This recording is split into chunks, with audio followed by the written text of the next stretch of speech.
sistema cardinal, que va a formar toda la parte de lo que son las cavas. Y por último, hay otro sistema que es el sistema umbilical, que es el que va a desaparecer, porque las venas umbilicales son las que se van a obliterar. Ahora, ¿cuándo se forma esto? Esto se forma a la mitad de la cuarta semana. Todo el sistema venoso se empieza a formar a la mitad de la cuarta semana. ¿Quién constituye principalmente a este sistema venoso? Hay tres venas importantes. ¿Cuáles son esas venas? Están acá.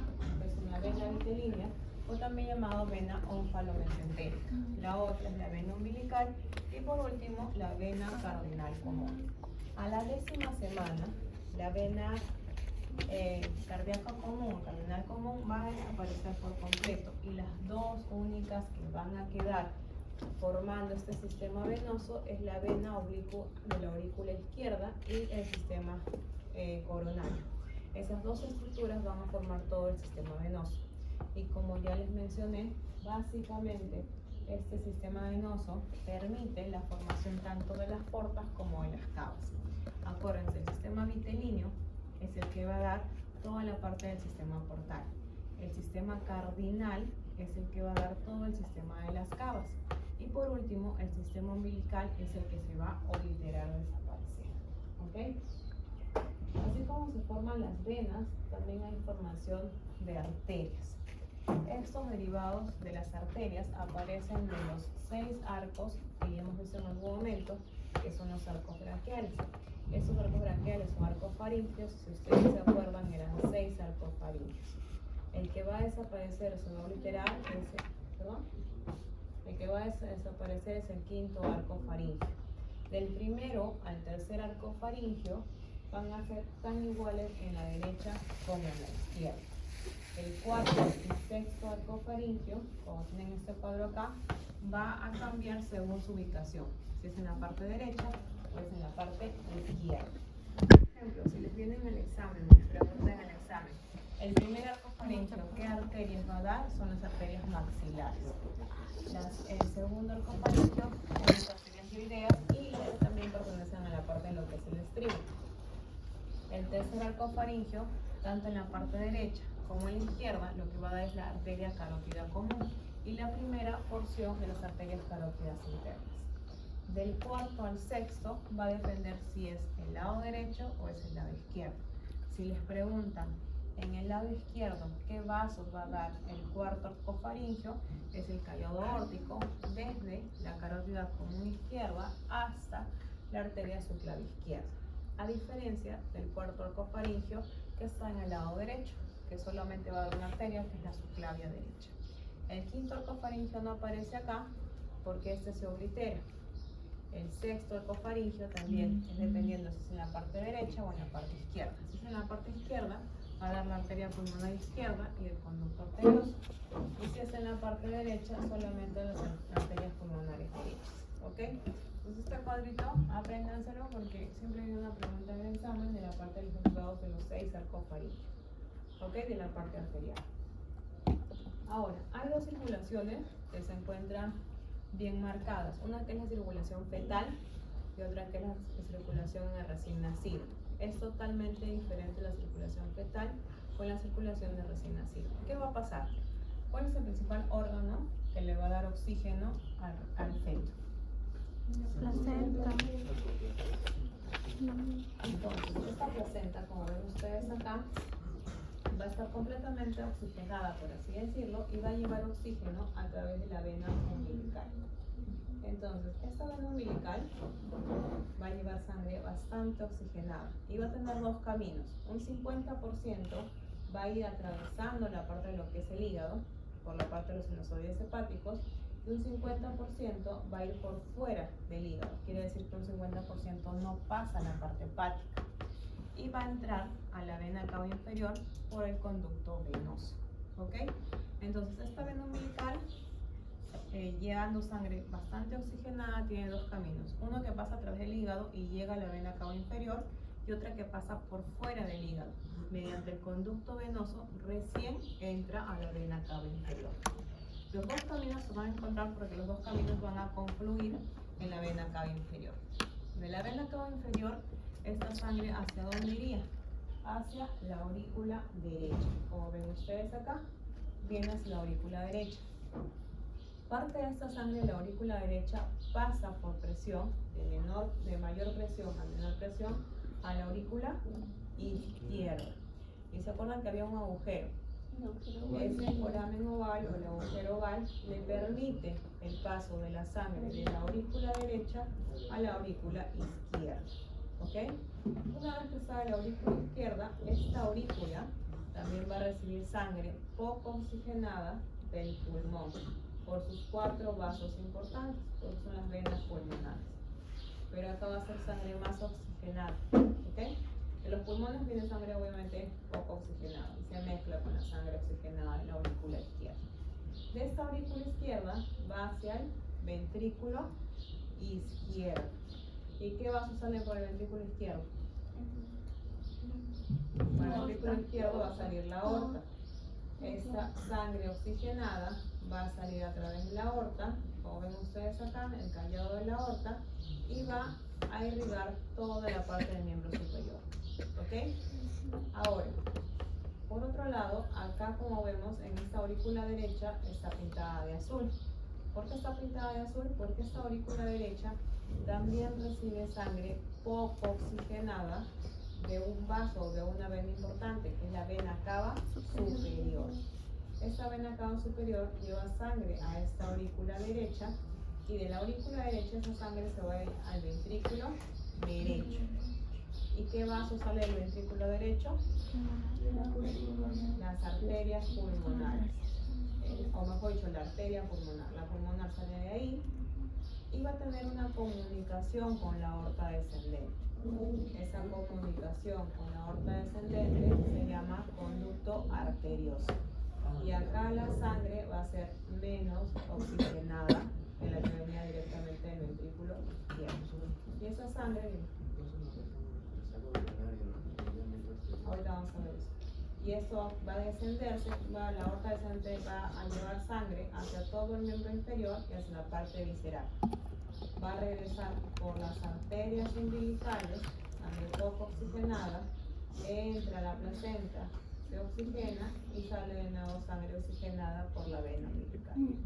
¿Ok? Entonces vamos a repetirlo para que se acuerden. De la placenta va a salir sangre oxigenada a través de la vena umbilical. Un 50% de esa sangre va a ir por el hígado y un 50% de esa sangre va a ir por fuera del hígado y va a entrar, en ambos casos van a entrar a la vena cava inferior. La que está por fuera o la que no pasa el hígado va a entrar por el conducto venoso. Al llegar las dos a la vena cava inferior, van a subir o van a ascender a la aurícula derecha. Una vez que está en la aurícula derecha, esta sangre va a pasar a la aurícula izquierda. ¿Por qué conducto? Por el foramen oval. De la aurícula izquierda, la sangre va a ir al ventrículo izquierdo. Y del ventrículo izquierdo va a salir a la aorta. ¿Ok? Pero la aurícula derecha también recibe sangre, pero menos oxigenada, que viene de la cava superior. Acuérdense que acá, en la circulación fetal, las cavidades trabajan independientes.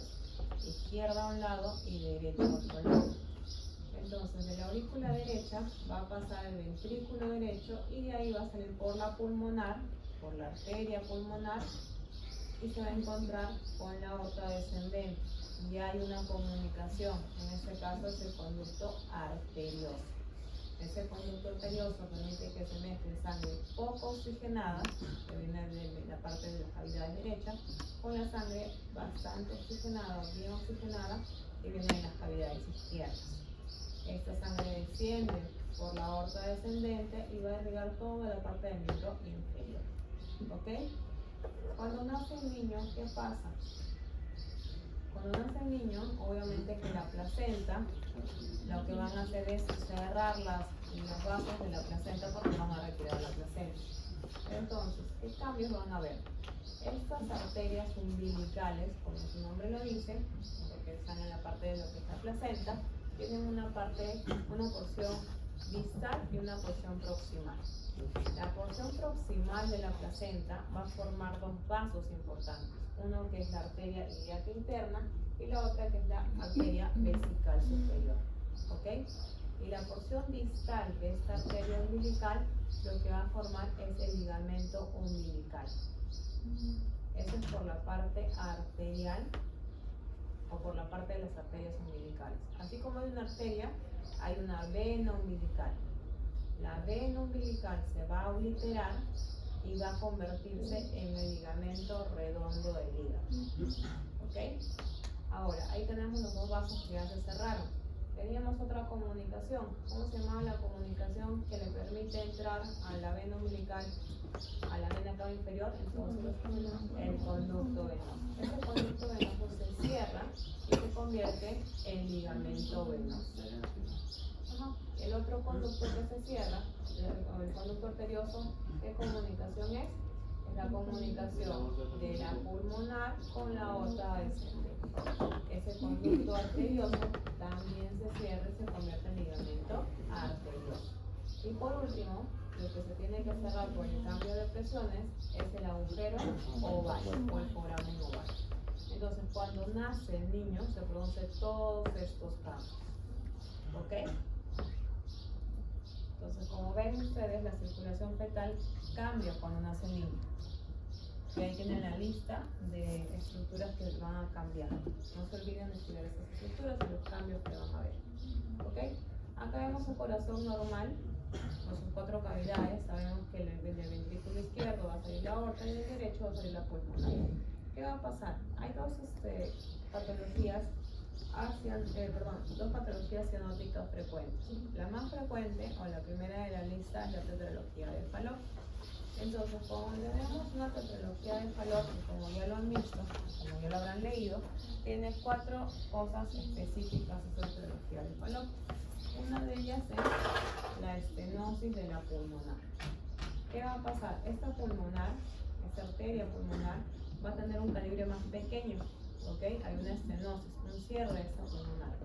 ¿Y qué va a pasar? El ventrículo derecho, ¿qué creen que va a pasar con el ventrículo derecho? Tiene que trabajar más para vencer esa presión de la pulmonar. Entonces, ese ventrículo derecho, ¿qué va a pasar? Se va a hipertrofiar, se va a volver más grande. Acuérdense que el ventrículo es más parte muscular. Y si un músculo lo hace presionar mucho más, va a crecer. Entonces, este ventrículo derecho en la tetralogía de Fallot está hipertrófico. ¿Ok? Esa es la segunda característica de la tetralogía de Fallot. La otra es la comunicación interventricular. Se comunica un ventrículo con el otro ventrículo. ¿Acá qué faltaría? O sea, ¿qué pasaría? Para que se cierre el tabique interventricular, ¿qué no se ha formado?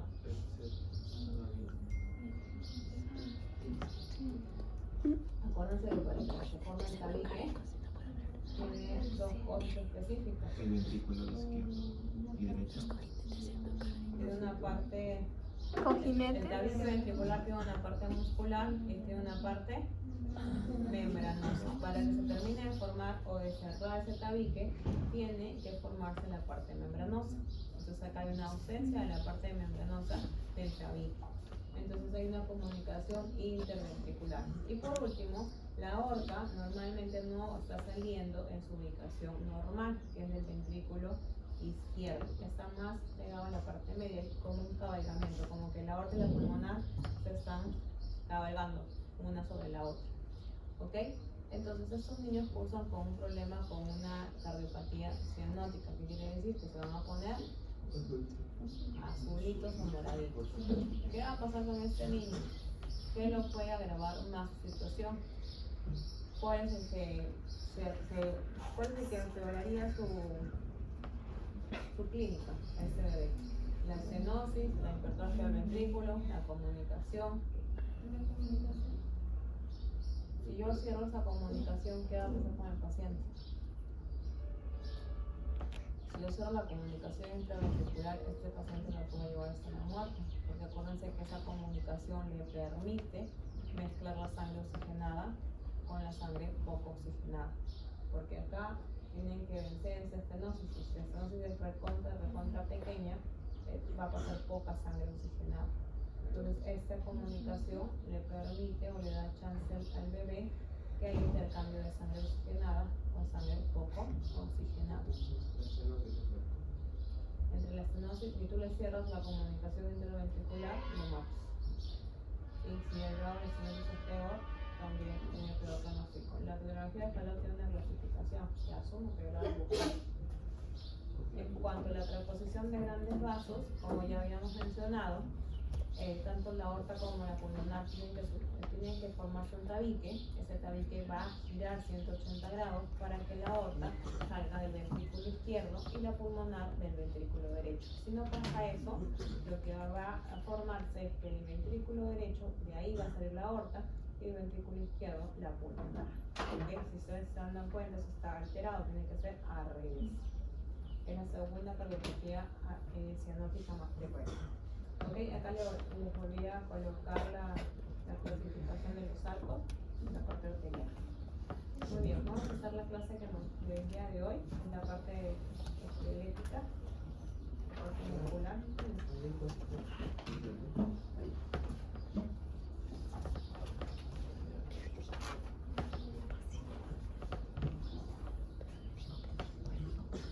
Vamos a avanzar la primera parte de lo que es el sistema osteomuscular. Cuando hablamos básicamente, hay una de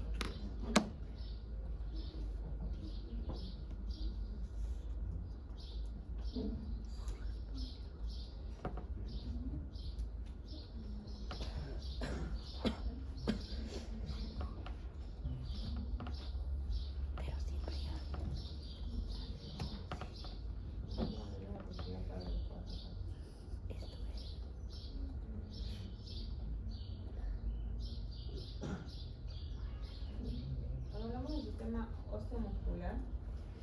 ¿Ya llegó la diapositiva? ¿Sí? Ya. Estamos hablando primero del esqueleto axial. Cuando hablamos del esqueleto axial como tal, tenemos que saber que este esqueleto axial está formado por la parte de lo que es el cráneo, la parte de lo que es la columna vertebral, las costillas y la parte de lo que es el esternón. Estas cuatro estructuras van a formar lo que es el esqueleto axial. Otro punto importante que tienen que acordarse es que este esqueleto axial biológicamente va a derivar del mesodermo, generalmente del mesodermo paraxial y de la cresta neural. Estas dos estructuras embriológicas van a formar todo lo que es el esqueleto axial. Entonces, ¿de dónde sale el esqueleto axial? Del mesodermo paraxial y de la cresta neural. Ahora, este mesodermo paraxial se va a dividir en diferentes bloques. ¿Qué quiere decir esto? Que dependiendo de la ubicación donde se forme, van a formar, vaya redundancia, diferentes estructuras. Por ejemplo, si este mesodermo paraxial lo encontramos en la parte de lo que es la cabeza, las células formadoras de todo este esqueleto axial se van a determinar somíteras. ¿Okay?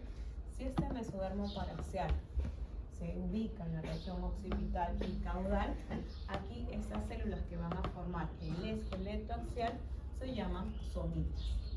¿Okay? Entonces, este mesodermo paraxial cambia de nombre las células dependiendo de dónde se ubica.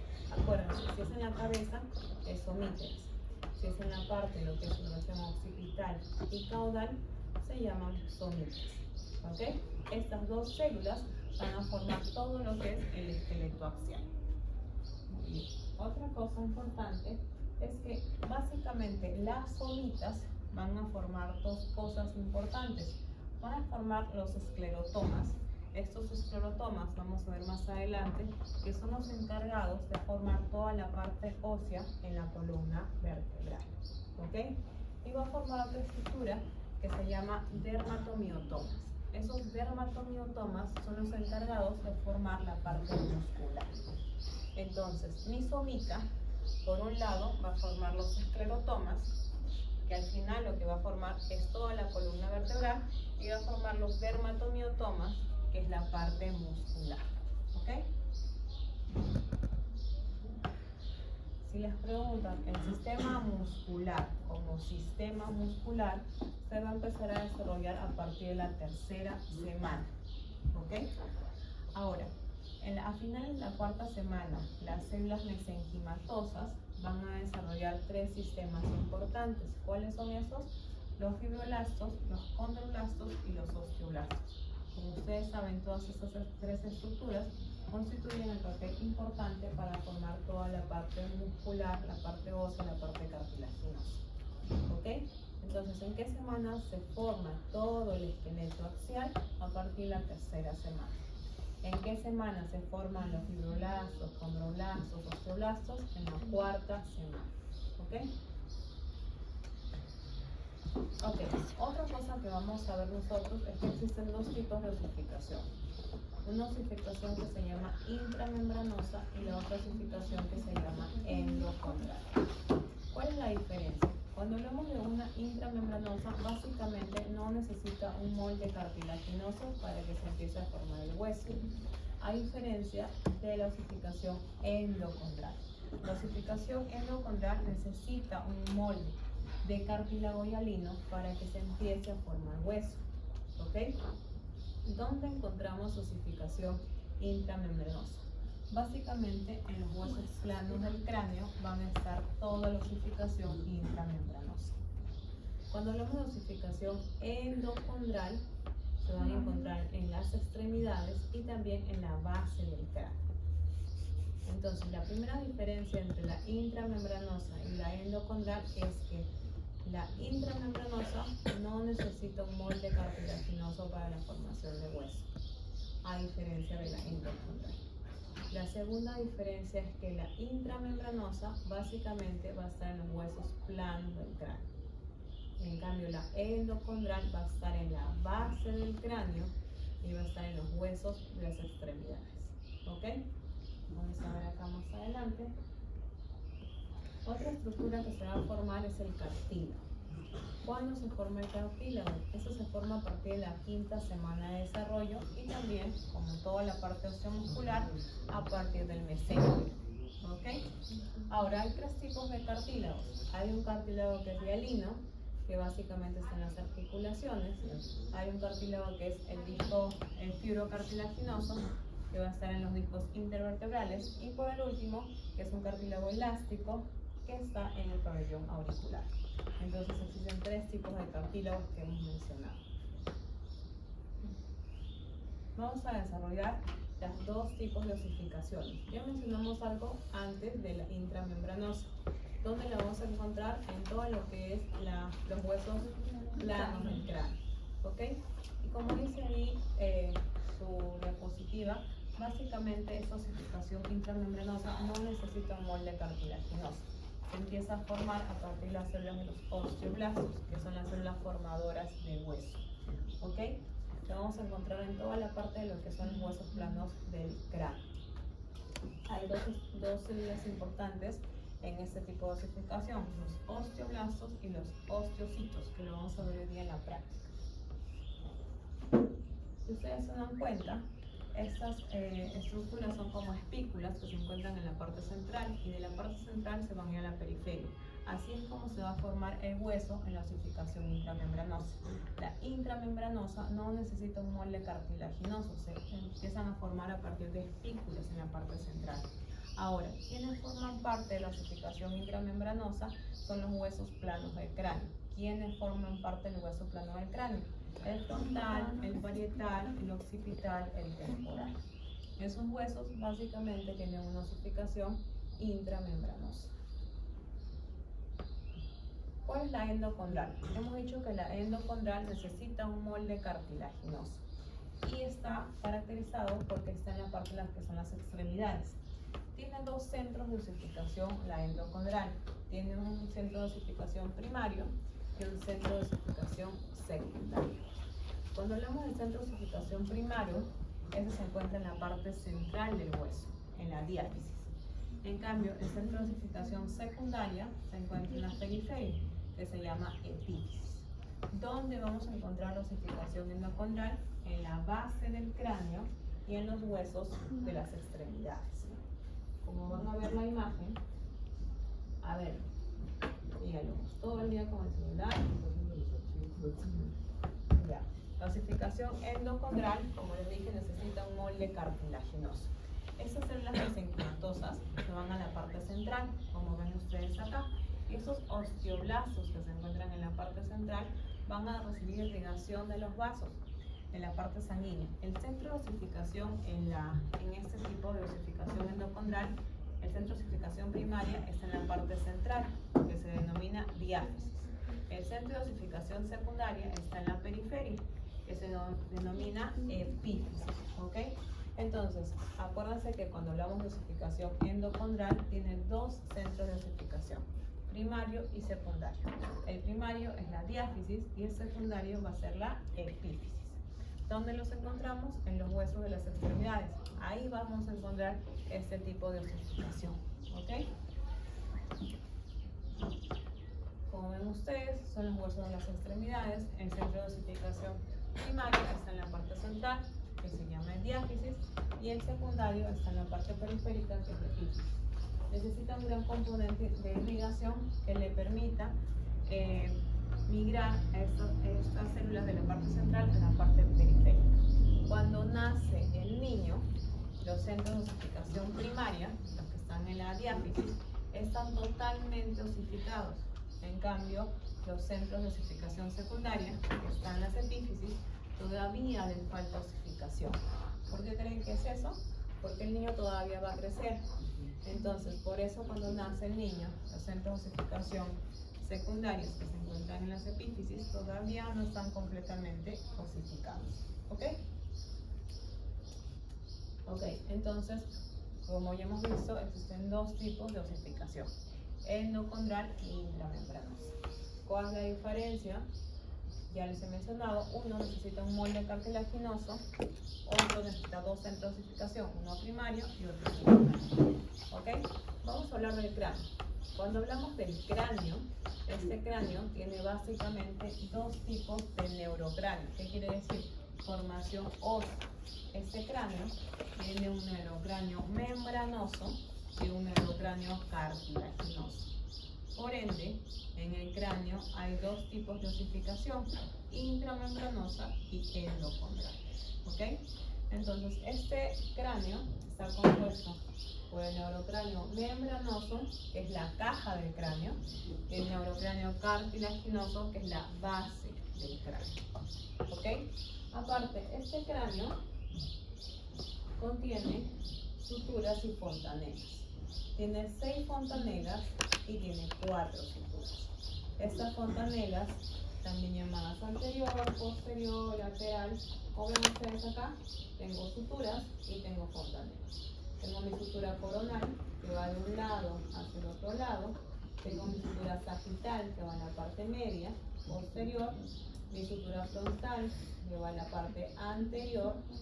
Mi sutura landoidea, que está en la parte posterior. A su vez tengo fontanela anterior, hay una anterior, una posterior, hay una posterolateral o mastoidea y hay una anterolateral o femoral. ¿Para qué me sirven esas suturas, esas fontanelas? ¿Qué va a pasar? Estas suturas, estas fontanelas me permiten que el encéfalo se pueda desarrollar. Estas suturas y fontanelas se cierran posterior a que nace el niño, no se cierra antes. Si estas suturas se cerrarían antes, tendríamos esta patología de acá, que se llama craniosinostosis.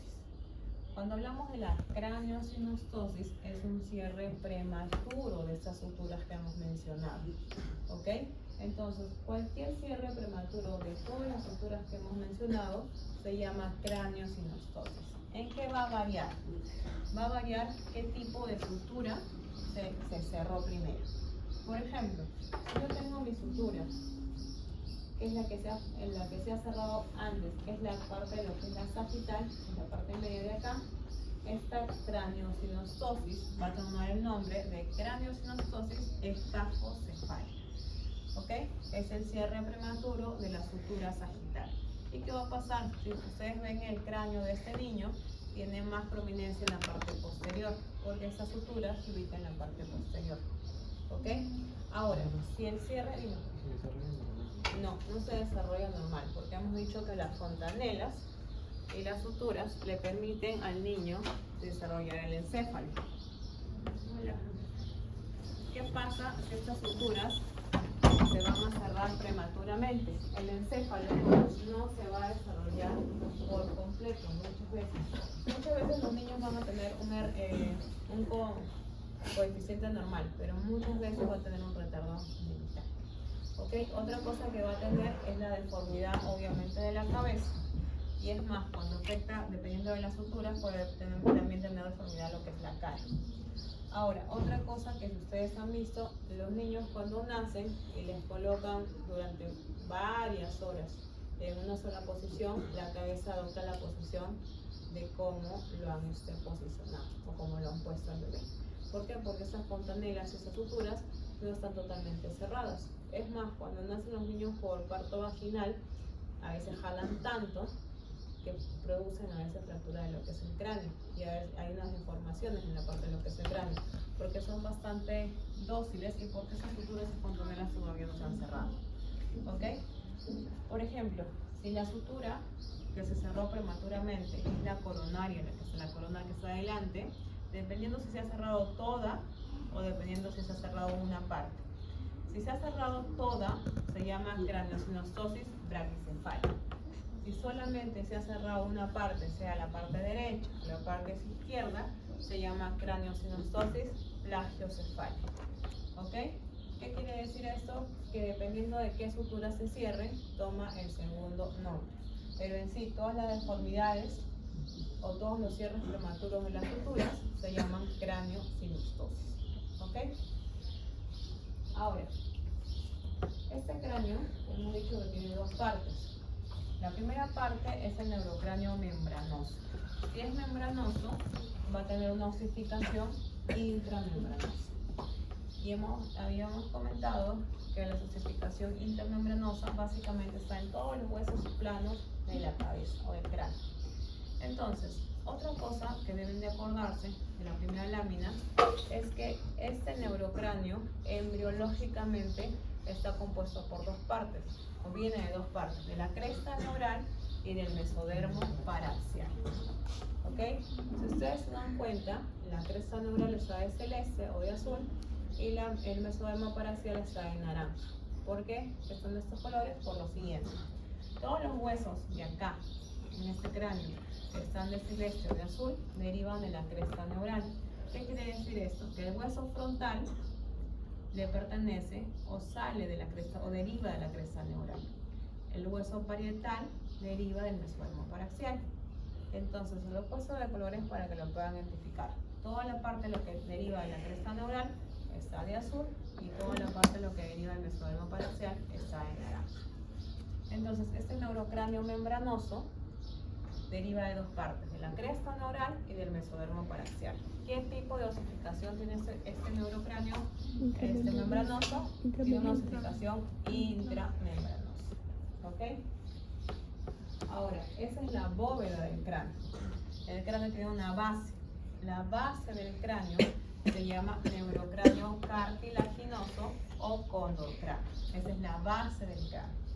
Y esta base del cráneo también deriva de la cresta neural y del mesodermo paraxial. ¿Ok? ¿Qué estructuras derivan del mesodermo paraxial? Todas las que están de naranja. ¿Ok? Y todas las que están de azul derivan de la cresta neural. Por ejemplo, si yo le digo el hueso del etmoides, ¿de qué deriva? ¿De la cresta o del mesodermo? De la cresta. A diferencia de la parte occipital, que deriva del mesodermo. ¿Ok? Ahora, este condrocráneo se divide en uno que es precordal, que está adelante, y uno condrocordal. ¿Ok? Acuérdense que este neurocráneo cartilaginoso, ¿qué tipo de osificación tendría? Endocondral. ¿Ok? Entonces, este neurocráneo cartilaginoso tiene una osificación endocondral. Ya se formó la bóveda craneana y la base del cráneo. Otras estructuras que se tienen que formar es los huesos de la cara. Ya lo hemos visto en clases pasadas, estos huesos de la cara básicamente se forman del primer y segundo arco faríngeo. ¿Ok? Tiene una porción dorsal y una porción ventral. La porción dorsal, toda la parte de lo que es el maxilar, la parte de lo que es el cigomático y los huesos del temporal. Y la porción ventral, todo lo que es el cartílago de Meckel y la parte mandibular. Estos huesos básicamente forman lo que es los huesos de la ¿Qué pasa si no se forma adecuadamente la bóveda craneana? Si no se forma la bóveda craneana, esta patología se llama acrania. Todo lo que es la ausencia se llama acrania. Y hemos dicho para que se desarrolle el encéfalo necesita el cráneo. Por eso, este niño que no tiene la bóveda craneana, no tiene la parte superior, se relaciona mucho con una anencefalia. Tampoco hay desarrollo del encéfalo. Entonces, la acrania es la ausencia del cráneo. Esta acrania está bastante relacionada con la anencefalia, o sea, con la ausencia de desarrollo del encéfalo. ¿Okay? ¿Qué ha pasado en este niño? No se ha desarrollado lo que es la bóveda craneana. ¿Ok? Ahora, otra cosa que vamos a ver y vamos a mencionar es el desarrollo de las extremidades. Estas extremidades, como ya lo han visto clases anteriores, creo que en la segunda o tercera clase, tienen que ver con la formación tanto de los miembros superiores y los miembros inferiores. ¿Qué va a pasar? Para que se formen los miembros superiores y miembros inferiores es a partir de la 5ª semana. Aparece como un desarrollo o una forma de aleta. Como se dan cuenta acá, va a haber como una aleta en la formación tanto del miembro superior, como una yema, como un ramito. Y de ahí a la 6ª semana ya aparecen unas placas tanto en la parte superior que va a formar la mano y en la parte inferior que va a formar el pie. Ambos van a empezar a aumentar de tamaño y su osificación va a empezar en la 8ª semana. ¿Qué va a pasar?